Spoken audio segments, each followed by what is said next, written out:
राम अवतार भाऊ, जी सर। आज साधना करते करते कितना दिन हो गया? 195। 195। श्वास का अभ्यास क्यों कर रहे हैं आप? बार बार मैं कहता हूँ, श्वास का अभ्यास करिए, श्वास को देखिए और श्वास को दृष्टा भाव, साक्षी भाव और आधार लीजिए वेदना संवेदना का। इसका अभ्यास क्यों करवा रहे हैं आप? क्यों इसका अभ्यास कर रहे हैं? इसके बारे में कुछ आपको कुछ जानकारी हुई कि नहीं? इसी के सहारे कीर्तन, सांस के सहारे कीर्तन करते पहुँचने के लिए विधि है। हाँ विधि हाँ, सही विधि मिली कि जैसे त्राटक मुद्रा करा दें, अनाहत नाद सुनवा दें या और कोई क्रिया करा दें, वो सहज आपको लगे रहा था या ये चीज़ सहज है ना? मैंने आप तो आपने उपनिषद पढ़ा नहीं, वेद पढ़ा नहीं, शास्त्र पढ़ा नहीं, गीता पढ़ा नहीं और पतंजलि योग दर्शन आपने पढ़ा नहीं, या और भी तमाम जो मन को शांत करने की विधियां हैं जहाँ जहाँ भी, तो उसको आपने कभी पालन किया नहीं। तो आपको कैसा लगता है कि वो विधियां गलत हैं या ये गलत है या ये सही है या वो सही है? कोई विद्या का प्रयोग किया नहीं जी, विद्या बता रहे हैं, इसका पालन किया गया। जैसे त्राटक मुद्रा का मतलब होता है आँख खोल करके किसी एक वस्तु को देखना लगातार किसी एक वस्तु को देखना। जैसे उसमें दीपक जला करके भी दिखाया जाता है, मोमबत्ती जला करके भी दिखाया जाता है, या दीवार या कोई वस्तु या कोई दृश्य, चाहे वो गुरु का ही फोटो क्यों ना हो, भगवान का फोटो हो, किसी का चित्र, तो उसी को लगातार देखिए। तो लगातार देखने से आपकी आँख की जो नसें हैं वो चढ़ जाती हैं, आपको अंदर से फीलिंग होती है, दर्द महसूस करना। ये सहज नहीं हुआ, ये तो असहज दृष्टि है। आपने प्रयोग नहीं किया, प्रयोग करा करके आपको मैं कहीं तो दिखा दें और आप हमें को लगा, आप लगातार इस दीवार को देखिए, मैंने आपको कहा था, आप नहीं देख पाते हैं। लगातार मैं कई चीज़ों को अभ्यास कराने की कोशिश की, आपकी पकड़ी नहीं। लेकिन ये जो विधि आपको मैं आप प्रयोग कर रहे हैं, इस विधि में सहज भाव में आपको जैसे ही आपका शरीर की इंद्रियों के कर्म और आपका मूल रूप से आपका मन जैसे ही शांत हो जाता है, वैसे ही बिल्कुल आपको नींद आने लगती है। सही है ना? अन्य चीज़ों में नींद नहीं आएगी। त्राटक मुद्रा करा दें, अनाहत करा दें या अन्य क्रियाएं करा दें, तो क्रिया में आपको नींद नहीं आएगी, क्योंकि मन एक्टिव है, मन क्रियाशील है। और चेतन जो है, जो चैतन्य है, जो आपकी चेतना है, वो वास्तव में शांत स्वरूप है और वो अपनी शांति चाहता है। तो क्रिया अगर होती रहेगी तो शांति कहाँ मिलेगी? नहीं मिलेगी। तो वही चीज़ है कि आपको ये जो दिखाया जा रहा है, दृश्य दिखाया जा रहा है, ये देखने की कला बताई जा रही है। तो देखने की कला में आप वर्तमान कैसे मन को देख करके आपके मन में क्या चल रहा है कैसे समझेंगे उसको? इसी की विधि आगे भी मैं सहज में बताऊं, कैसे कैसे जो है आप लोग अपने मन की वृत्तियों को कैसे पकड़ेंगे वर्तमान में।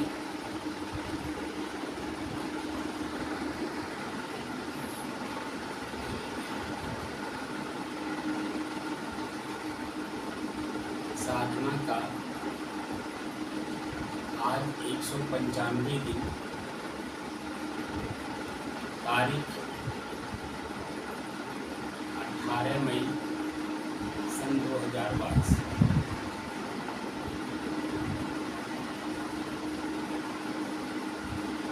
दिन बुधवार।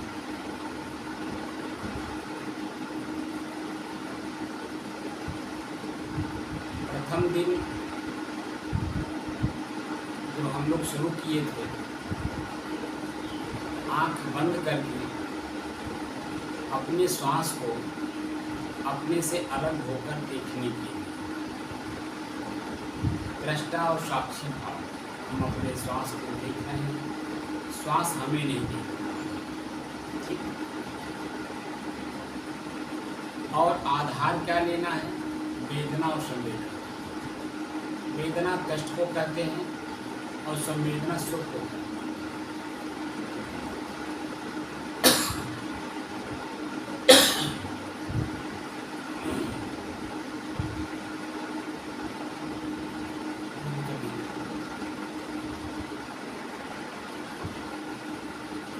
वेदना और संवेदना का जब हम आधार लेते हैं तो अपने ही श्वास में हमें अपनी चीज़ें दिखाई देती हैं। अपनी चीज़ें क्या दिखाई देती है कि मेरे श्वास में, श्वास को लेते समय और छोड़ते समय हमें अनुभव क्या होता है। हमारा नाक बंद है, हमारा नाक चालू है, हमारा दाहिना नाक चालू है या बायां चालू है, दाहिना बंद है या बायां बंद है। तो बंद है किस कारण से बंद है?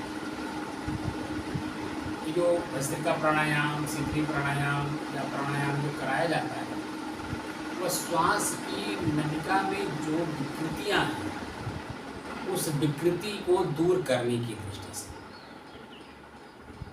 है ना।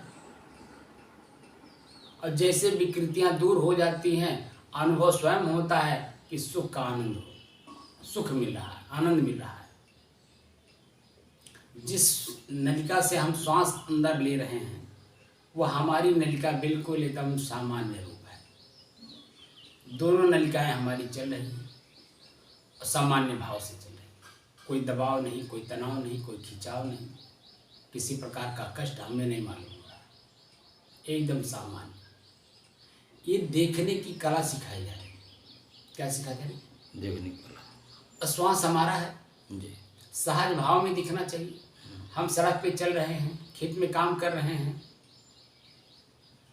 हम बैठे हैं, हम भोजन कर रहे हैं, हम किसी से बात कर रहे हैं, हम चिंतन कर रहे हैं, किसी भी परिस्थिति में बंद कर दिए।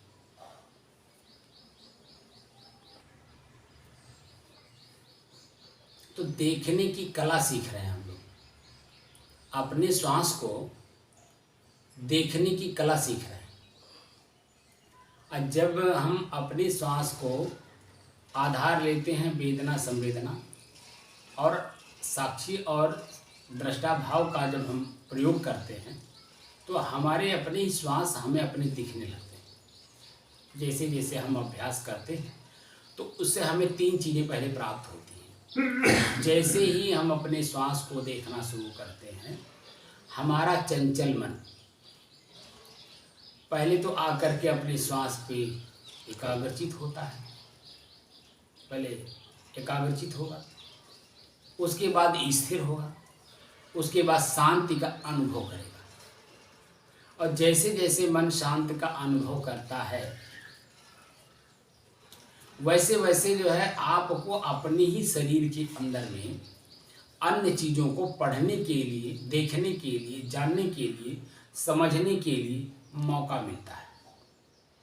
और ये मौका हम लोग तब तक नहीं पाते जब तक हमारा मन एकाग्र ना हो, स्थिर ना हो और शांत ना हो।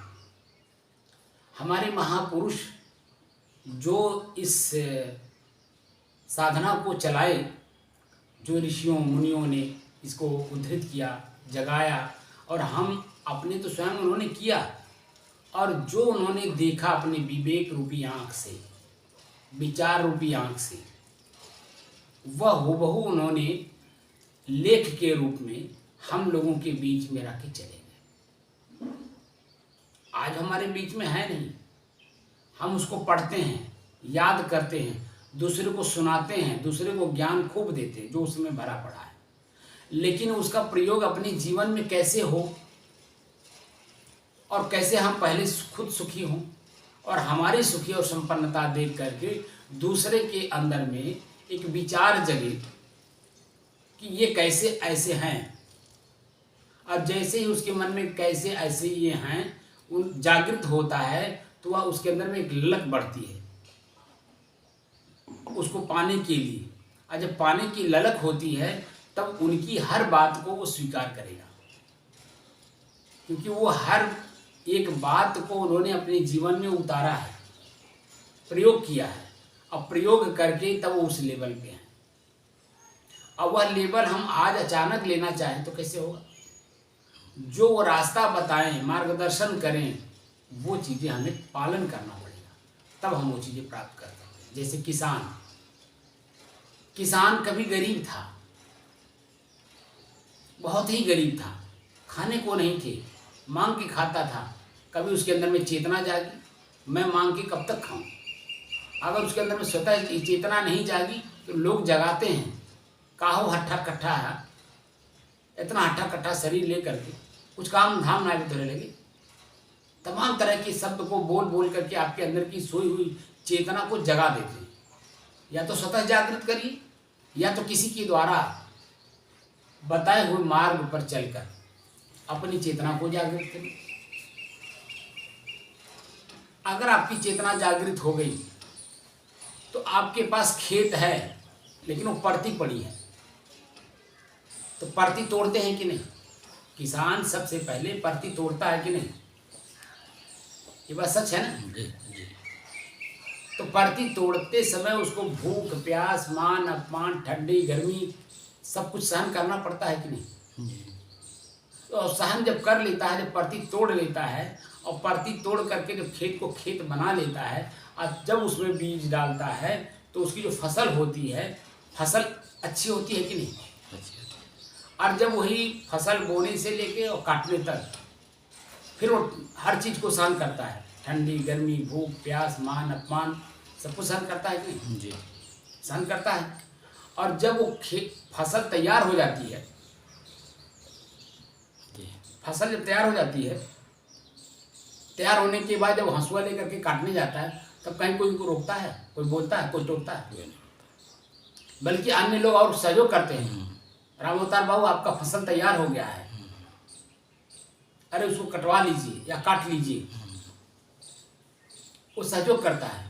लेकिन अगर आप कच्चे ही काटने जाएं तो आपको हर आदमी रोकेगा, नहीं पका टोकता है, पूछता है, भैया राम अवतार बाबू फसलिए क्यों काट रहे हैं आप? कच्चे क्यों काट रहे हैं? कच्चा क्यों काट रहे हैं? पूछता है नहीं? तो जो उस समय पर सिचुएशन आपकी रहती है, वर्तमान जैसी स्थिति रहती है, आप बताते हैं। बहुत सारे लोग फसल काटते हैं तो इसलिए काटते हैं कि वो कच्चा फसल कि हमें पशु को खिलाना है, हमने पशु को खाने के लिए ही बोया था। जैसे जौ है या और कोई चीज़ है, बोते हैं तो बो करके वो कच्चे में काटते हैं, इसीलिए कि पशु अच्छा उसका पेट भरेगा, उसको स्वाद मिलेगा, गाय भैंस है तो उसको दूध अच्छा होगा, इसलिए कच्चा फसल काट। लेकिन वो कौन काटता है? परिपक्व किसान, जिसके पास वो किसानी करते करते धनवान हो चुका है, अपने पेट के भोग के लिए और परिवार के उपभोग के लिए जो अन्न पैदा करके वो धनवान बन गया है, उसके बाद पशुओं के लिए वो बोता है। पशु तभी रखता है, पहले तो अपन जो किसान रुक जाइए, जो किसान पंखा चलने से आवाज़ आने लगती है, तो जो किसान अपना काम करता है, पहले शुरुआत में परती तोड़ता है, उस समय में उसके पास सिर्फ स्वयं होता है, उसका परिवार होता है, दो ही चीज़ होते हैं। अन्य चीज़ें तो धीरे धीरे उसके अंदर में आती हैं, जैसे जैसे वो किसान धनवान होने लगता है, अन्न से धनवान होने लगता है, और उसी अन्न को बेच करके रुपया पैसा सोना चांदी सब कुछ खरीदता है, ट्रैक्टर ट्राली जो कुछ भी उसके अंदर में समय अनुसार होता है वो सारा काम करता है। एसी खरीदेगा, मोटरसाइकिल खरीदेगा, कार खरीदेगा, जैसी आवश्यकता वर्तमान में होती आती सब काम करता है। लेकिन शुरुआती दौर में जो गरीब है, अपनी गरीबी को समझा, अपनी भूख को समझा, तो वो मांगा नहीं, किसी के सामने हाथ नहीं पसारा, अपनी भूख, अपने प्यास, अपने मान अपमान, अपनी ठंडी गर्मी को सहन किया और वो खेत को तोड़ा और तोड़ करके उसी को पाया। ठीक वही चीज़ है, आपका जो चित्त है, आपका जो चित्त कहते हैं मन को, आपका जो मन है वो परती पड़ गया है। अब यहाँ किसान संत हैं जिन्होंने अपने चित्त यानी मन रूपी परती को तोड़ लिया, तोड़ करके वो जो उन्होंने अपने उसमें बीज बोया, बीज बो करके उन्होंने संपन्नता अपनी हासिल की। एक बीज होता जो साक्षात दिखाई देता, खेत में बोया जाता है।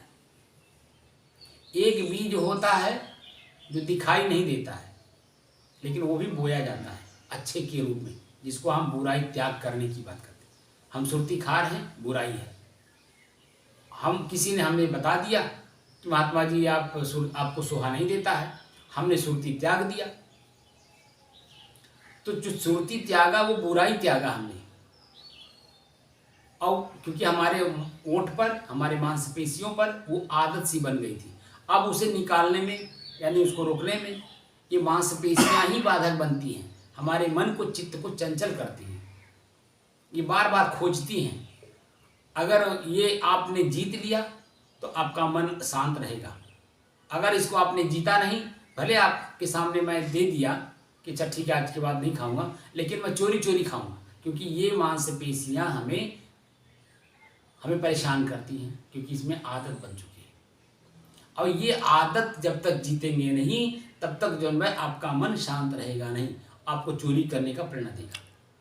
अब चोरी करेंगे तो इसका मतलब चित्त को और जब आप उसको ऊसर बना रहे हैं, चित्त रूपी खेत को और ऊसर बना रहे हैं, उसको गोड़ाई नहीं कर रहे हैं, उसको निराई नहीं कर रहे हैं, उसको जोत नहीं रहे हैं, कुछ नहीं कर रहे हैं, आप सीधे सीधे उसको और ऊसर बना रहे हैं, जान करके परती को और परती बन, अरे वैसे पड़े रहने दे रहे हैं, उसमें और खर उगेगा समय समय से। ऐसे ही हमारा जो मन है, जब हम इसकी देख रेख नहीं करेंगे, इसको देखने की कला से देखेंगे नहीं, तो ये शांत नहीं होता है। और शांत नहीं होगा तो जो आपके अंदर में बुराई है वो दूर होगी नहीं, अच्छाई आएगी नहीं। और जब तक अच्छाई आपके अंदर में नहीं आएगी, अच्छाई का मतलब मन प्रसन्नचित हो रहा है। बुराई जैसे हमारे जीवन में रहती है, हमारा मन दबा रहता है, हम किसी के सामने अपनी बुराई प्रकट नहीं कर सकते। लेकिन जैसे ही हम त्याग देते हैं और उससे निजात पा जाते हैं बिल्कुल, तो हमें अपने आप ही, कोई जाने चाहे ना जाने, हम अपने आप कहते हैं, खुद कहते हैं, इतना मन प्रसन्नचित, प्रफुल्लित, आनंदित रहता है कि हम अपनी कमी दूसरे से जरूर बताएंगे। राम अवतार वो क्या बताऊँ, बहुत अच्छा दिन आज हमारा गुजरा। तो आप पूछेंगे क्या हुआ साहब, तो हम बताएंगे ना कि मैं चोरी चोरी आप लोगों को सबके चोरी चोरी सुरती खा रहा था, और मेरा मन दबा हुआ था, मैं आपके लोगों के सामने उसको प्रकट नहीं कर पा रहा था, लेकिन बिल्कुल छूट गया, और एकदम बिल्कुल छूट गया। अब मेरे मन के अंदर में उसके प्रति जो आकर्षण था, जो आसक्ति थी, वो मिट गई। वो खुद कहा जाता है मन प्रसन्नता से, प्रफुल्लितपना से। यही चीज़ जो है अभ्यास कराया जा रहा है कि आंख बंद करके पहले अपने श्वास को देखिए, अब आंख खोल करके अपने श्वास को देखना है। तो जैसे ही हमारा आंख खुलेगा, आंख खुलता है, जैसे पूरी जो कमरे हैं, इस कमरे के अंदर में जो कुछ जहाँ है, आंख खुलते दिखने लगता है। किसका प्रयोग कब करना है, कैसे करना है, किस रूप में करना है, वो समय बताता है। अगर हम इसका अभ्यास करते हैं, आंख खोल करके अपने श्वास पे हम ध्यान रखते हैं, तो आंख खुलते ही, दृश्य देखते ही आपका भाव बदलता है, और जैसे ही भाव बदलता है आपके श्वास की गति तेज हो जाती है।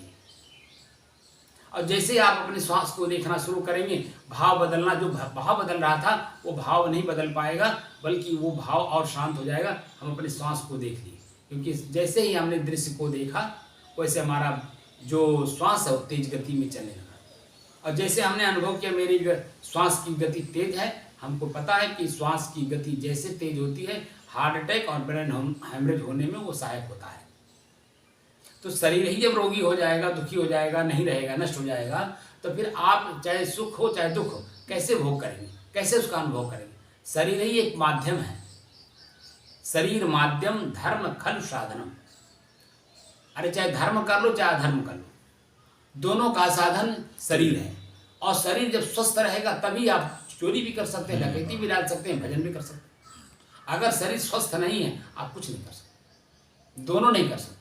तो शरीर को स्वस्थ पहले हम करें, तो जैसे ही हमारा दृश्य आँख खुला और दृश्य देखा, दृश्य देखते ही आपके अंदर में क्रोध भी उत्पन्न होगा, आपके अंदर में लोभ भी उत्पन्न होगा, आपके अंदर में ईर्ष्या भी उत्पन्न होगी, जितनी बुराइयां सब उत्पन्न होगी और साथ साथ अच्छाइयां भी उत्पन्न होती हैं। दृश्य जैसा है आकर्षण भी होगा, आसक्ति भी बढ़ेगी, पाने की ललक भी बढ़ेगा।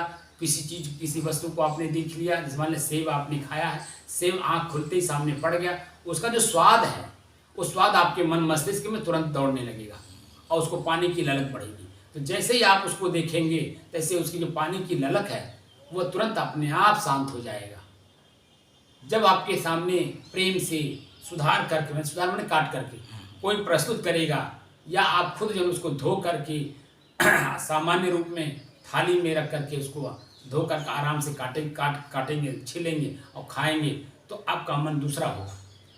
लेकिन अगर वो सामने है, वो आपका नहीं है, किसी दूसरे का है और पानी की ललक हो गई, तो अगर आप अपने मन को कंट्रोल करने की क्षमता नहीं जानते हैं तो तुरंत जो है आप उसके आकर्षण में आकर के उसको पानी की ललक बढ़ेगी तो चोरी कर सकते हैं, उसको उसके साथ डकैती कर सकते हैं और उसको पाने के लिए आप अन्य काम भी कर सकते हैं।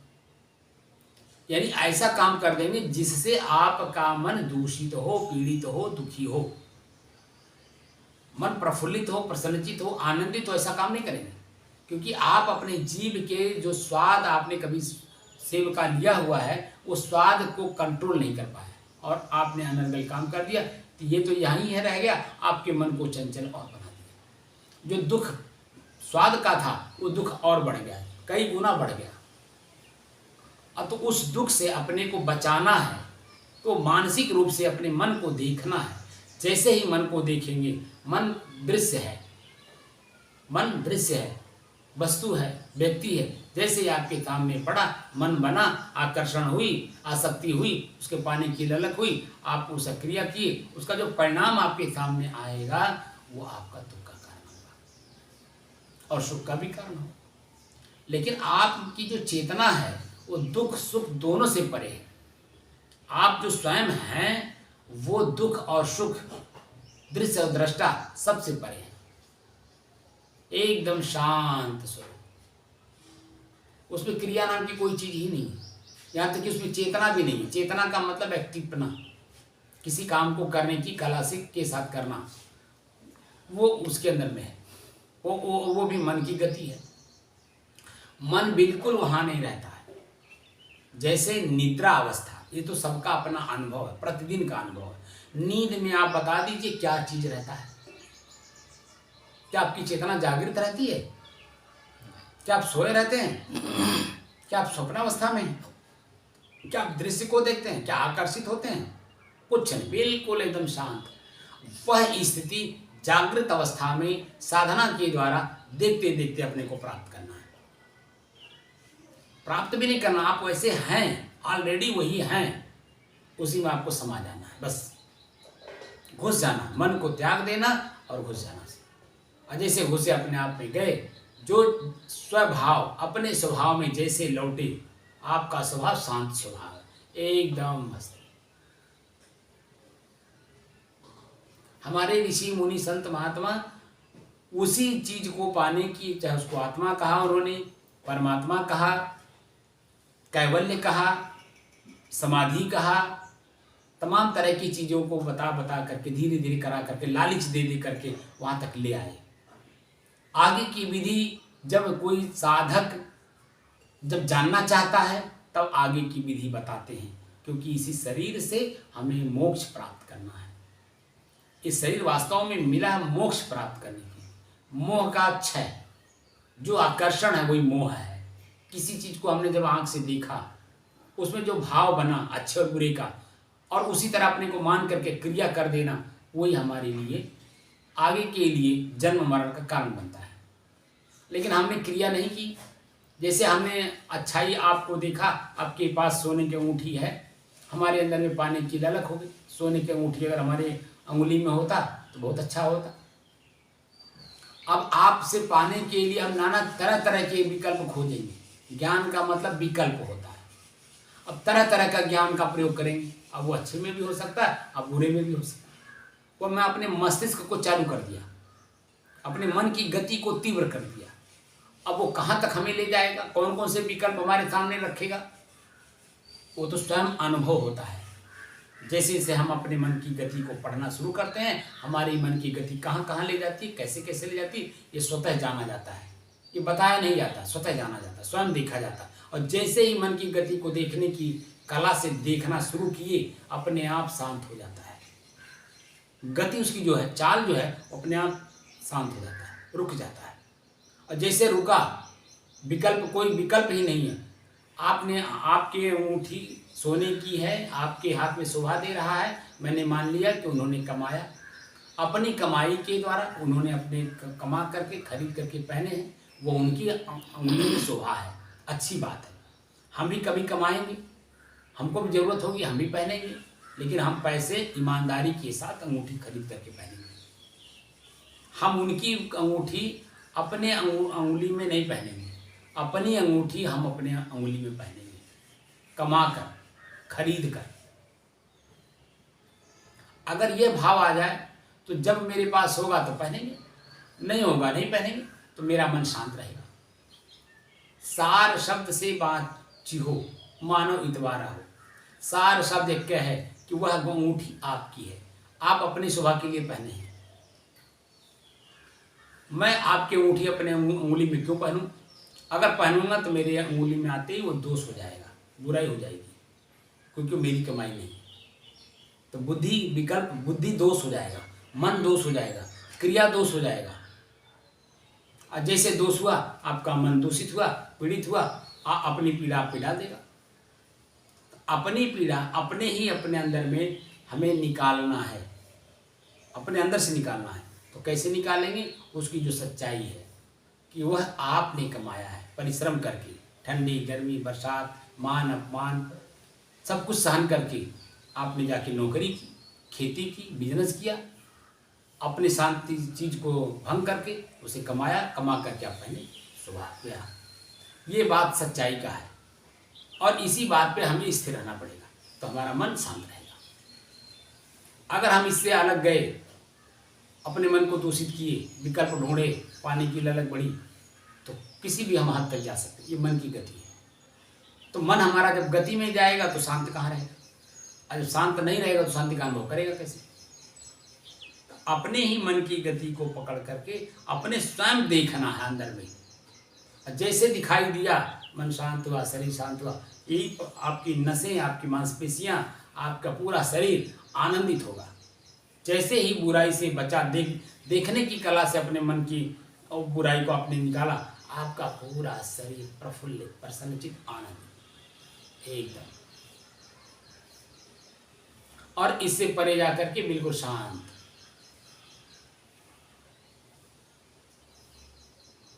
एकदम शांत। और उसी शांति स्थिति को आप वस्तु में, व्यक्ति में, स्थान में ढूंढ रहे हैं। वो बाहर मिलना नहीं है। और जब बाहर मिलना नहीं है तो जहाँ मिलने वाली चीज़ है, इसी शरीर से ही हम उसे प्राप्त कर सकते हैं। इसीलिए महापुरुष लोग कहे गए हैं कि मानुष जन्म दुर्लभ है, बहुर न दूजी बार, अब पक्का फल जो गिर पड़ा तो बहुर न लागे ना। ये कबीर साहब का वाणी है जो बीजक में है। गोस्वामी तुलसीदास जी इसी बात को कहते हैं कि बड़े भाग्य मानुष तन पावा, सुर दुर्लभ सद ग्रंथि का। देवताओं को भी ये शरीर दुर्लभ है, और पा करके जो अपने चीज को नहीं प्राप्त किया, अपने आप में नहीं समाया, अपनी शांति को नहीं देखा, नहीं भोगा, नहीं उसमें शांत हुआ, तो दूसरी योनियों में, दूसरे शरीर में नहीं हो, संभव नहीं है। और इस शरीर में भी रहते रहते जो इस चीज को पालन करते हों, जो इस चीज में जाने के लिए तत्पर हों, उनका साथ पकड़िए, जिसे साधु कहा जाता है। साधु की संगत से ही ये चीजें आपको प्राप्त होगी। विद्वान के संगत से आपको ये चीजें प्राप्त नहीं होंगी। विद्वान के संगत से ज्ञान मिल सकता है, ज्ञानवान हो सकते हैं, चतुर चालाक हो सकते हैं, व्यवहारिक जीवन जीने की कला आ सकती है, लेकिन आपका मन शांत नहीं हो सकता। मन वहाँ एक्टिव है, मन क्रियाशील है, मन निष्क्रिय नहीं हुआ। निष्क्रिय अगर करना है तो साधुओं का संगत करना पड़ेगा। साधु किसे कहते हैं? जो उस चीज को पाने के लिए वो रास्ता चल रहा हो, धीरे धीरे चल रहा हो, और जो उसके अपने अंदर में बुराई दिख रहा हो उसे निकालने का अभ्यास कर रहा हो, उसे साधु कहते हैं। और वह साधु आपको अपने जो रास्ता चल रहा है उसी रास्ते को ज्ञान कराएगा, दूसरे चीज को नहीं ज्ञान कराएगा। जो उस रास्ते से चल रहा है वही करा सकता है, और वैसे आपको भी करना पड़ेगा। तो दोनों करते हुए चलेंगे तो दोनों यथास्थिति को देखते हुए चलेंगे, समझते हुए चलेंगे, जानते हुए चलेंगे। और जैसे देखेंगे, जानेंगे, समझेंगे, मन शांत हो जाएगा। हमारी मन की गति कितनी तीव्र है ये प्रत्येक आप सभी लोग जानते हैं, ये में हमको बताना नहीं है। अपनी तीव्र गति को पहले स्लो किया जाए, धीमी गति किया जाए, धीमी गति को रोका जाए और रोका जाए, जितना ही रोका जाएगा। मन की जो तीव्र गति है उसको कैसे कैसे रोका जाएगा, रोकते रोकते रोकते रोकते रोकते रोकते रुक जाएगा। जैसे ट्रेन का जो चालक है, उसको ड्राइवर कहते हैं, वह 120 की स्पीड से ट्रेन चला रहा है, और उसे पता है कि सामने जो है 2 किलोमीटर पे स्टेशन है। 2 किलोमीटर पहले से ही अपने 120 की स्पीड से जो गाड़ी है चल रही है उसको कैसे ब्रेक मार करके रोकता है? वो क्या एक दिन में जा कर रोक देगा? उसको ट्रेनिंग दी गई है, उसको उस तरह से अभ्यास करवाया गया है, प्रैक्टिकल कराया गया है उसके जीवन में, तब वो उस चीज़ को कर पाता है। बहुत से ऐसे हम लोग जो बम्बई में रहे हैं, लोकल जो ट्रेन चलती है वहाँ पर बहुत तेज चलती है, आधे स्टेशन तक तो बहुत फास्ट आती है, आधे स्टेशन जाते जाते जाते गाड़ी खड़ी। अब वह कला जानता है तब तो गाड़ी को रोक लेता है, आधे स्टेशन तक पूरा फास्ट लेकर आता है, आधे स्टेशन तक जाते जाते पूरा जैसे उसका ब्रेकर आया वहाँ जाते जाते रुक जाती है। वो कला जानता है इसीलिए रोक लेता है। वही कला हम लोगों को सीखना, अभ्यास करना है, आदत में डालना है। धीरे धीरे धीरे धीरे आँख से देखना है, कान से सुनना भी है, नाक से सूंघना भी है, जीभ से स्वाद भी लेना है, लेकिन कैसे लेना है, कैसे देखना है, कैसे सुनना है, कैसे सूंघना है, ये कला जानना है। और यही कला इस साधना के माध्यम से मैं आप लोगों को यहाँ तक ला रहा हूँ। आगे भी मैं आपको ले चलूँगा, ऐसा नहीं कि मैं यहीं आपको समाप्त कर दे रहा हूँ। आपकी मन की गति कैसे कैसे धीरे धीरे कंट्रोल हो, कैसे कैसे आपके बस में हो, और कैसे बस में हो करके कैसे आप उसी में समा जाए, शांत हो जाए। जब तक आप लोग चाहेंगे, अगर उसमें वास्तव में जाना चाहिए, इसी जिज्ञासु कहते हैं। क्या कहते हैं? मुमुक्षु और जिज्ञासु। जिज्ञासा आपके अंदर में अगर है वास्तव में उस चीज़ को पाने की, उस चीज़ को भोगने की, उसमें स्थिर होने की, शांत होने की और शांति स्थिति को समझने की, तो मैं इस साधना के माध्यम से आपको ले चलूँगा। लेकिन अभी धीरे धीरे आए, क्योंकि आपकी जो मन की गति है बहुत तीव्र हो चुकी है। पहले से तीव्र था ही, और इस जीवन में भी देख देख करके, सुन सुन करके, सुन करके, स्वाद ले करके, क्रिया कर करके, शरीर को वहाँ ले जा करके बहुत तीव्र गति और बढ़ा दी है। अब इसे कंट्रोल करना है, तो धीरे धीरे मैं ला रहा हूँ, धीरे धीरे ला रहा हूँ, धीरे धीरे ला रहा हूँ। आज 195 दिन हुआ। आज मैं आप देखता हूँ जैसे ही आप बैठते हैं वैसे आपको बिल्कुल फर्स्ट क्लास की एकदम शांत मन हो जाता है। शरीर एकदम बिल्कुल ढीली हो जाती है अपने आप में। शरीर अपने आप में मस्त है, और आपकी शरीर जो है झलो झूलती है, क्योंकि बिल्कुल शरीर की जो क्रियाएं हैं, मन की जो एक्टिविटी है बिल्कुल शांत हो गई है। तो ये शरीर अपने आप में झूलेगा ही। ये अंतर की गति को अंतर ही जाना जा सकता है, सब लोग नहीं समझेंगे। मन जैसे ही शांत हो जाता है आपको पता चलता है कि मेरा शरीर हिल रहा है, बिल्कुल नहीं पता। लेकिन मैं जैसे देखता हूँ जैसे करता हूँ तो फिर आप फिर ऐसे हो जाते हैं, क्योंकि आपको लगता है कि मेरा शरीर हिल रहा है, इसीलिए जन्मात्मा जैसा फील, जैसे चेतना आती है फिर एकदम बिल्कुल ठीक हो जाती है। आँख खोलते नहीं है, फिर ऐसे शांत।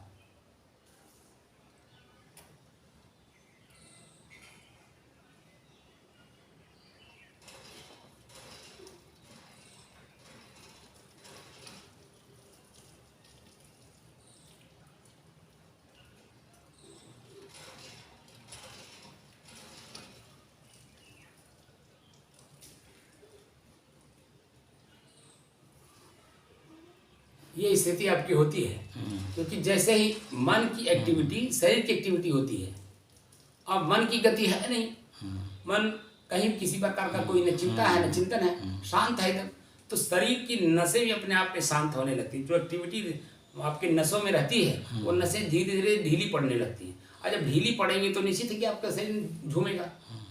ये अनुभव का विषय है, और अनुभव का विषय तो अनुभव करने वाला ही समझेगा, देखने वाला ही समझेगा। जो उसका विशेषज्ञ है वही बताएगा, वही जनाएगा, वही कराएगा। तो मैं अंदर से खुद मैं इस चीज़ को देखता हूँ कि जैसे मैं अपने आप में हो जाता हूँ, मैं खुद ही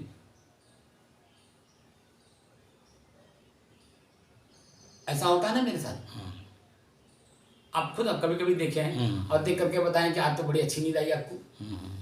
ऐसी नींद नहीं आती है, वो जैसे ही इसीलिए मैं जल्दी अपने अंदर नहीं जाता हूँ, और जैसे मैं अंदर में चला गया तो मेरे शरीर की गति क्या होती है मुझे खुद नहीं पता। वो आप देख के बताते हैं आज तो आपको बड़ी अच्छी नींद आई। वह जैसे ही मैं मन को शांत कर लेता हूँ, इसीलिए मैं जो है दिन में जल्दी मैं इसका अभ्यास नहीं करता, दिखावा नहीं करता, क्योंकि जैसे मैं चला जाऊंगा मुझे कुछ पता नहीं रहेगा मैं कहाँ बैठा हूँ, क्या कर रहा हूँ, कुछ पता नहीं। इसीलिए मैं आराम से रात में इसका प्रयोग करता हूँ। या निशा सर्वभूतानां तस्याम जागृत संज्ञा। असली रतिया को साव जो करने से संस्या मालूम होती है, आराम से चलता है। फिर बिल्कुल एकदम आपको कुछ भी किसी प्रकार का 2-2:30 बजे से शुरू किया जाए तो बहुत बढ़िया लगता है। हाँ, क्योंकि वातावरण में भी शांति है, बहुत आनंद, घर में भी शांति है, 2-2:30 बजे किसी प्रकार का सब एकदम। तो आज थोड़ा अभ्यास किया, बहुत आनंद आया है ना, बल्कि यहाँ संस्या तेज चलती है, उसमें बहुत शांति से चलती है। बिल्कुल, मतलब करने वाला समय वही लगता है। इसीलिए तो बताया ना, मैं खुद कह रहा हूँ, मैं थोड़ी कह रहा हूँ, पहले से लोगों ने प्रयोग किया है, इसीलिए संस्कृत में लिख दिया या निशा। निशा माने रात, या निशा जैसे रात एकदम बिल्कुल शांत है।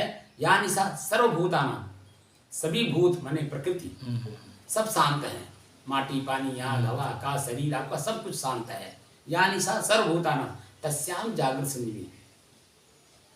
उस समय में संयमित जीवन जीने वाले ने जिज्ञासु को, मुमुक्षु को उस समय में इसका अभ्यास करना चाहिए।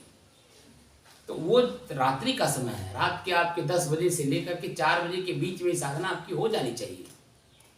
और क्योंकि रात 4 बजे के बाद चिड़िया चुरुंगा सब लोग जागने लगते हैं, और जैसे जैसे सब लोग जागने लगते, कोई खखार रहा है, कोई कुछ कर रहा है, कोई कुछ कर, वो जो क्रिया होती है वो खटपट की आवाज़ आती है, कान में आवाज़ आने लगती, तो हमारा जो मन है बार बार वहीं भाग के जाएगा, क्या है, क्यों है, कि कौन किया, तमाम तरह की चेतना जागृत होने लगती है। तो इसलिए 4 बजे के पहले ये चीज़ जो है आज जान लीजिए, 4 बजे के पहले। लेकिन 4 बजे के पहले करेंगे कैसे? क्योंकि शाम को भोजन करते समय हम दबा के भोजन कर लेते हैं, तो जब दबा के भोजन करें, नसें जब खिंचाव में रहती, तनाव में रहती हैं, तो वो तो नींद आएगी ना, आलस आएगा, उस समय कुछ नहीं कर सकते। भोजन सिर्फ 2 केला, 2 से 3 केला, 1 गिलास दूध, यानी आधा लीटर से ज़्यादा ना हो, 2 से 3 केला और आधा लीटर दूध। और ये कब लेना है आपको? 6 बजे, 6-7 बजे के बीच में आपको ले लेना है। और लेने के बाद आधा घंटा 1 घंटा आपको रेस्ट कर लेना है, सो लेना है। उसके बाद तब जब फिर जब आप बैठेंगे, आपका शरीर पूरा प्रफुल्लित, प्रसन्नचित, आनंदित, चैतन्यवान रहेगा, और फिर आप अपने आप में मस्त रहेंगे। फल लेना है, दूध लेना है, बस, और कुछ नहीं। हम खाना छोड़ दे, भोजन छोड़ेंगे नहीं तो नींद आपकी टूटेगी नहीं, चेतना रहेगी नहीं। आप जब जिस दिन भोजन नहीं लिए रहते हैं, कुछ हल्का भी रहे, हल्का में आपने कुछ ले लिया, आपकी देखिए पूरी रात नींद नहीं आती है, एकदम कुछ ना कुछ सोचते रहेंगे, शरीर में आपकी एक्टिविटी रहेगी और मन कुछ ना कुछ क्रिया में रहेगी, चाहे चिंता करे चाहे चिंतन करे, एकदम बिल्कुल, क्योंकि शरीर हल्का है, नींद नहीं आ रही है। और अगर यही चीज़ हम अब इस समय में हम करेंगे तो मेरा शरीर पूरा हल्का रहेगा, चेतनावान रहेंगे, हम हर चीज़ को देख करके शांत करने में कामयाब होंगे, बिल्कुल एकदम। ये शरीर अमृत भी है, ये शरीर जहर भी है। ये अब मेरे ऊपर निर्भर करता है कि मैं कैसा रखना चाहता हूँ, क्योंकि शरीर मेरा है, मैं हूँ नहीं। अब मेरे अपनी चीज़ को रखने वाला मालिक कैसे रखना चाहता है वो तो उसके ऊपर। तो ये मेरा है, मैं नहीं हूं ना। और जब मेरा है तो ये मेरा कर्तव्य है कि इसे कैसे रखना है। तो वर्तमान की स्थिति हमें खुद बताती है कि कैसे इस शरीर को क्या जरूरत है। वो चीज उसे हम दे देते हैं, शरीर प्रफुल्लित प्रसन्नचित आनंदित रहती है। हमको हमारे चिंतन में, हमारे साधना में, हमारे भजन में, हमारी अपनी शांति में वो रुकावट नहीं आती, कोई बाधा नहीं आती। मुख्य रूप तो यही है, क्योंकि ये शरीर मेरा है। श्वास को देखते देखते ही अपने पूरे शरीर को पढ़ने का मौका मिलता है। ये मेरा शरीर है, मैं हूँ नहीं। इसका प्रयोग मुझे करना है। आँख का प्रयोग कब करना है, कितना करना है, किस रूप में करना है। आँख खुला, देख करके दृश्य, आँख ने क्या भाव बताया, मन के अंदर में भाव क्या परिवर्तन हो रहा है। कान ने सुना, साधन है शब्द को सुनना, सुन करके हमारे अंदर में भाव क्या पैदा कर रहा है। जीव मेरा है, नाक मेरा है, जीभ पर जो वस्तु पड़ा उसका स्वाद क्या मिल रहा है। इस स्वाद के माध्यम से मुझे क्या प्राप्त हो रहा है, मेरे मन को क्या प्राप्त हो रहा है, दुख, पीड़ा, आनंद, सुख क्या मिल रहा है। ये पढ़ने का मौका मिलता है। और जैसे पढ़ते हैं तो जीभ पे बेस्वाद चीज़ भी आप आराम से खा लेंगे। आपकी जबान नहीं निकलेगी, आपका मन शांत रहेगा। सामने वाले व्यक्ति को आप गाली नहीं देंगे, आप शब्द नहीं बोलेंगे, एकदम बिल्कुल आप भी शांत, सामने वाली वस्तु को, व्यक्ति को भी शांत रखने में कामयाब होते हैं, क्योंकि आप अपनी जीभ पर कंट्रोल करिए। जीभ जैसा भी स्वाद देख रहा हो उसको देख करके उस वस्तु को अंदर डालने में आप कामयाब हैं। लेकिन अगर आप पढ़े नहीं, पढ़ते नहीं है, क्योंकि आप अलग तो किए नहीं, अलग एहसास हुआ नहीं, तो आप उसी को मान करके काम करते हैं। तो जीभ में मैं हूँ, मैं ही जीभ हूँ। जैसे स्वाद पड़ा जीभ पर, आप तुरंत बोल पड़ते हैं, जरा सा भी देर नहीं लगाते हैं। शब्द जैसे स्वाद पड़ा वैसे शब्द निकला। बड़ा सुंदर भोजन बना है आज तो भाई, क्या बात है, बड़ी सुगंधीदार है। देखते ही मन प्रफुल्लित, प्रसन्नचित, आनंदित हो गया। अब अंदर डालने लगे।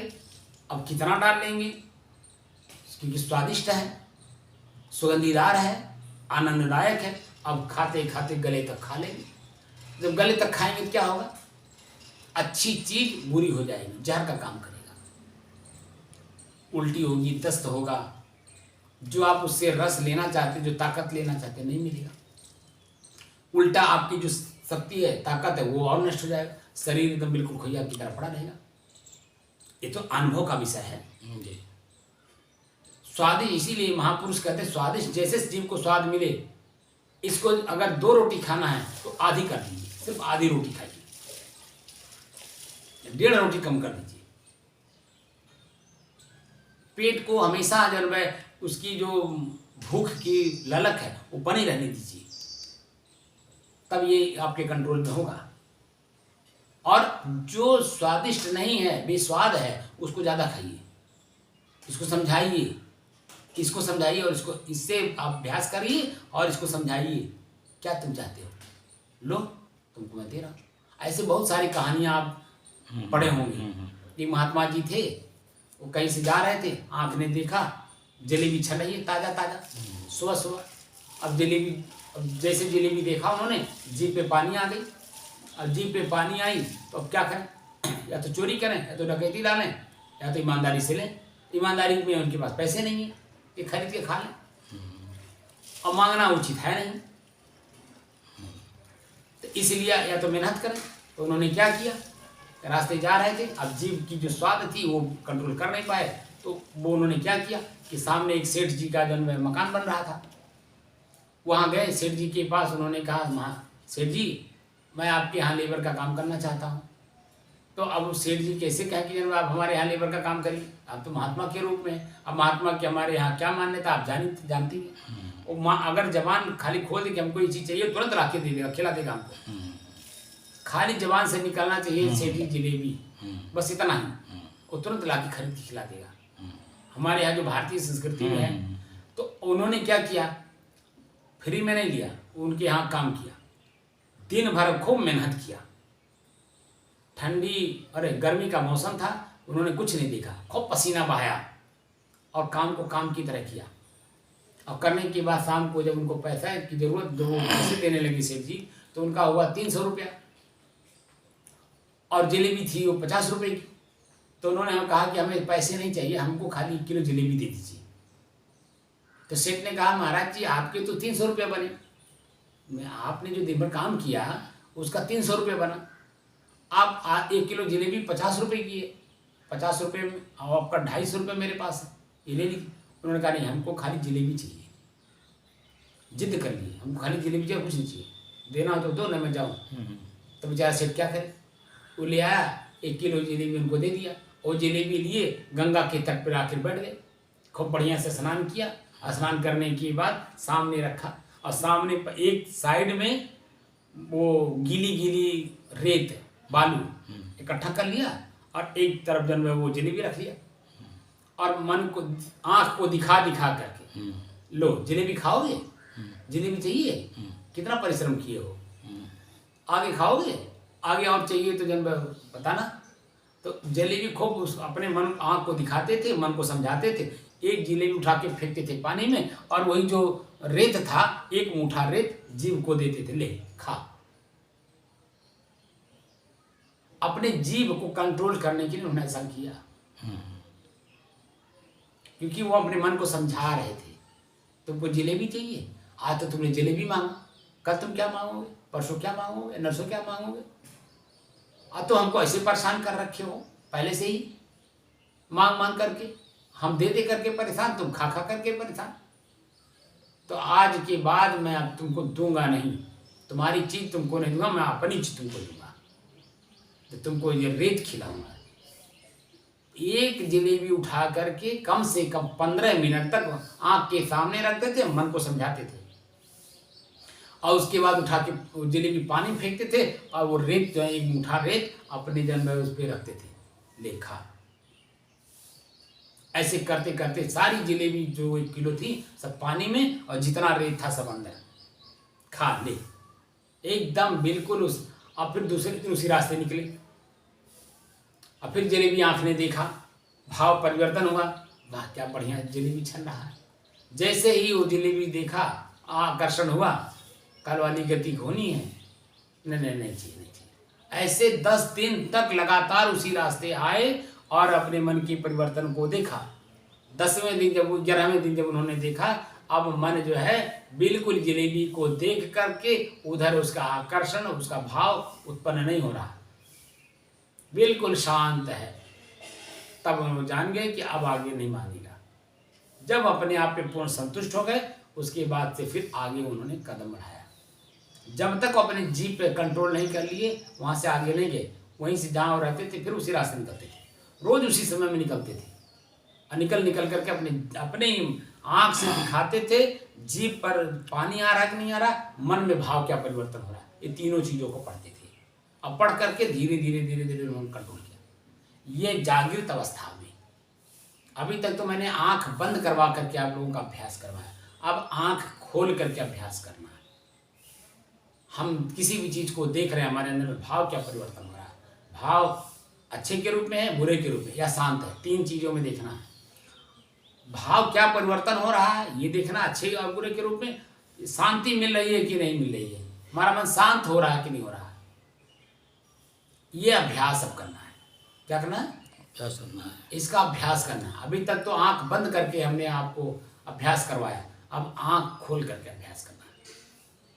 अगर वास्तव में इस जीवन को सार्थक करना चाहते हैं तो, और अगर नहीं करना चाहते हैं तो आप बह ही रहे हैं, जैसे सब बह रहे हैं नदी की धार में, आप भी बहिए, हमें क्या फर्क पड़ता है। हम तो रास्ता चल रहे हैं, हमारे साथ जो चलेगा हम अपनी मस्ती में आपको ले चलेंगे, क्योंकि मैं भी रास्ता पे चल रहा हूँ, मैं मंजिल पे नहीं पहुँचा हूँ, मैं भी। लेकिन यह है कि रास्ते में जब रास्ता चला जाता है, अकेले चलने थोड़ी परेशानी होती है। जब 2 लोग रहते हैं, बातचीत में पता नहीं चलता है मंजिल कब मिल गई। ऐसे इसी का जो ये साधना है ना, ये साधना मैंने इसीलिए इसको शुरू कराया कि मैं तो चल ही रहा हूँ, देखता हूँ कि कितने लोग इस रास्ते के राही हैं, कितने लोग हैं, क्या वास्तव में खाली चाहना है या वास्तव में चलना चाहते हैं। अगर चलना चाहते हैं तो मेरे पास आएंगे, बैठेंगे, उस चीज़ को सीखेंगे, जानेंगे, देखेंगे और चलेंगे। और अगर नहीं तो बह हमें क्या फर्क पड़ता है। हम भी बह रहे थे, उसी धार में मैं भी था, लेकिन मेरे समझ में आई कि मैं बह रहा हूँ। मैंने निकलने का प्रयास किया और रास्ता उस नदी से तो निकल गया, नदी से निकल गया हूँ, लेकिन अभी मंजिल दूर है। क्योंकि जब तक इस शरीर में रहूँगा मैं कंफर्म नहीं कह सकता कि मैं मुक्त हो गया। क्योंकि ये आँखें देखेंगी, कान सुनेगा, नाक अपने सामने जो दृश्य पड़ेगा सुगंधी दुर्गंधी का, जीभ पे जो स्वाद पड़ेगा वो हमारे भाव को कब परिवर्तन करेगा, कैसे करेगा, किस रूप में करेगा, पता नहीं। इसलिए मैं सतर्कता और सावधानी के साथ चलूँगा और सतर्कता और सावधानी आपको भी बता करके धीरे धीरे अपने साथ चलने की कोशिश करूँगा। चलेंगे तो सुभाषों नहीं चलेंगे तो भाई हमें क्या फर्क पड़ता है। भाई हमको हमारा तो दिशा पूरब जाना है, आपका दिशा पश्चिम है, उत्तर है, दक्षिण है, कहाँ है आप जाने, आपका काम है। हमारा तो सीधा सीधा एक दिखाई दे रहा है, हमको गोरखपुर जाना है तो सीधे सीधे निकलेंगे, पूरब यही है, पूरब इस तरफ चलेंगे, है कि नहीं। अब आपको लखनऊ जाना है तो पूरब कहाँ जाएंगे, आपको इधर भानपुर जाना है तो आप पूरब पश्चिम क्यों जाएंगे, उत्तर जाएंगे। आपको कलवारी जाना है तो न पूरब की जरूरत, न उत्तर की जरूरत, न पश्चिम की जरूरत, आप सीधे दक्षिण जाएंगे, है कि नहीं। तो अपना अपना रास्ता पकड़ के चलिए, अपनी मंजिल को प्राप्त करिए, अपना जीवन सुखी करिए। तो मेरा मंजिल ये है कि मुझे इसी शरीर से अपने ही जो इंद्रियां हैं इन्हें कंट्रोल करना, कंट्रोल करके शांत करना, शांत होकर के अपने ही आत्मा, अपनी चेतना में, अपने स्वभाव में वापस लौटना है। मेरा लक्ष्य है अपने घर में वापस लौटना है। मुझे किसी दिशा में जाने की जरूरत नहीं, मैं जहाँ हूँ, जिस रूप में हूँ, मैं उसी रूप में अपने घर में लौटाना है। अपने घर में अगर लौटना है, शांत होना है, सुखी होना है तो मेरा संगत करिए। मेरा संगत का मतलब साधु का संगत करिए, संत का संगत करिए, अपने घर में लौटिए। और अगर नहीं लौटना चाहते हैं तो जाइए विद्वानों के संगत में, जाइए किताबों के संगत में। तो न विद्वान शांत हैं न किताब शांत है। किताब कन्फर्म नहीं है, वो आपको जितना किताब पढ़ेंगे उतना मन शंकाशील होगा, और जितने शंका होगा उतने दुखी होगा।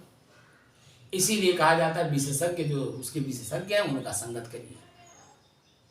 आपको गणित पढ़ना है तो गणित वाले ही मास्टर का संगत करना पड़ेगा, अंग्रेजी वाले की नहीं, जरूरत नहीं। आपको अंग्रेजी पढ़ना है तो गणित वाले को त्यागना पड़ेगा, अंग्रेजी वाले के पास संगत करना पड़ेगा।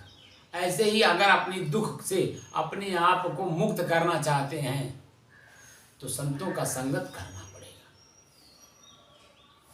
संगत कीजिए साधु की, हरे और की व्याधि, ऊंची संगत कूर की, आठों पार उपाधि। संगत से सुख उपजे, वो संगत से दुख होए, काहे कबीर तहाँ जाइए जहाँ अपनी संगत हो। अपनी संगत शांति है, शांति चाहते हो तो सत्संग करो, स्वाध्याय करो, चिंतन करो, असंतों का संगत करो। और नहीं तो आप बही रहे हैं, बही क्या फर्क पड़ता है। साहिब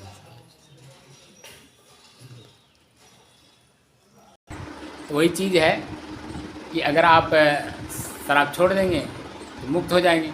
वही देखिए एक बार उसने आदत धरवाया और जब बच्चों पे असर पड़ने लगा तो वही उसको दिखाई दिया बुराई, तो अब कह रहा छोड़ो। अब वो आदत में आ गई, छूटेगा नहीं, तो केस किया ये ना। अब केस करके उसको छुड़वाना चाहता है।